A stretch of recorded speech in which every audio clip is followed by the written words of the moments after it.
Mummy कसली भारी acting करता तुम्ही. तुम्ही असं पिक्चर मध्ये वगैरे ट्राय करायला पाहिजे होतं बघा. सपने एवढी बी कुठं भारी ऍक्टिंग जमती तवा मला. तवा नाही पण आता जमली की. कसलं बाटलीत उतरवलंय बलमा भाऊजींना. भारी. सपने आता बघच की मम्मी कसा घाणा फिरवती ते.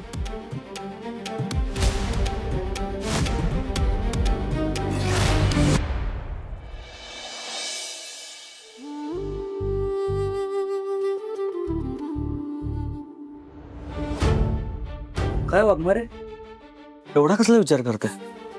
मी कसली पत्रिका आहे? आपल्या इथली भवानी नगर शाळा आहे बघ, त्या संस्थेच्या कार्यक्रमाला मला प्रमुख पाहुणे म्हणून बोलवलं. हरवा त्या छेड काढणाऱ्या मुलाला मारतानाचा व्हिडिओ बघितलाय त्यांनी. तुला घरी जायचं ना तर माझ्या घरी चल ना, मजा करू मस्त. तुझ्या आईला नाही तर बहिणीला बोलवून कर की माझ्या. त्यांना मी प्रमुख पाहुणे म्हणून हवे. माझ्याच ते मुलांना बक्षिसं द्यायची आहेत, शिवाय माझं भाषण पण ऐकायचं. वा क्या बात आहे वाघमारे, कसलं भारी आहे. मग तुम्ही जाणार ना उद्या? तोच विचार करते जाऊ की नको. अहो आता विचार काय करायचा आहे?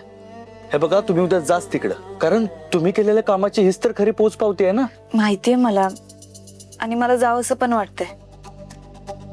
पण पूर्वा मॅडमनी तुझ्या विरोधात एक तक्रार लिहून घेतली माझ्याकडून, आणि उद्या तुला चौकशीसाठी बोलवले.